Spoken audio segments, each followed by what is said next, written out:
In this video, we're going to learn about time tracking in Ravetree. So here we're looking at a list of work items, and let's suppose you want to log time against one of those work items.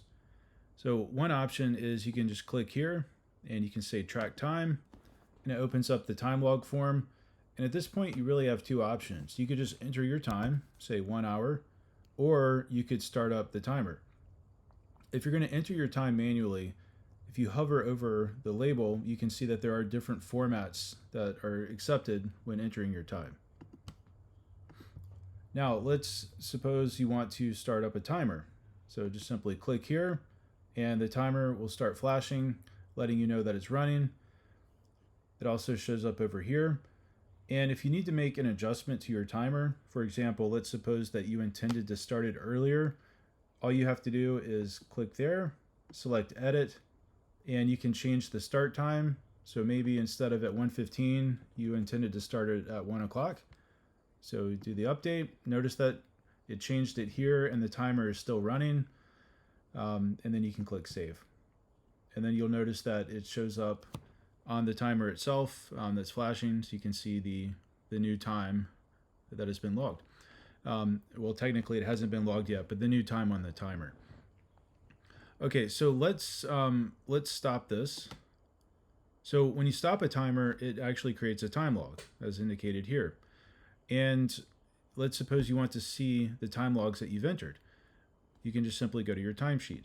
The easiest way to access it is to click here and go to the timesheet, but you can also access the timesheet over here and go to time logs.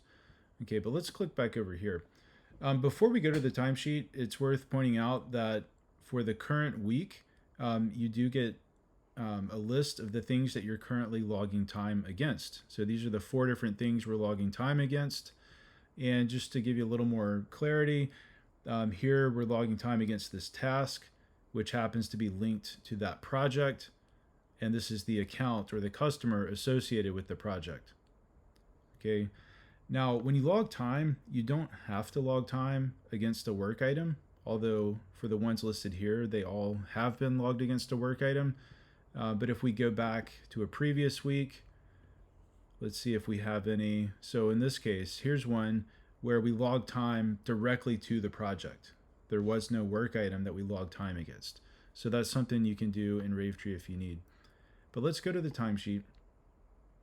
And the timesheet will default to showing, of course, your timesheet, but you could click here to view the company timesheet. You may not have access to this based on your permission settings, however.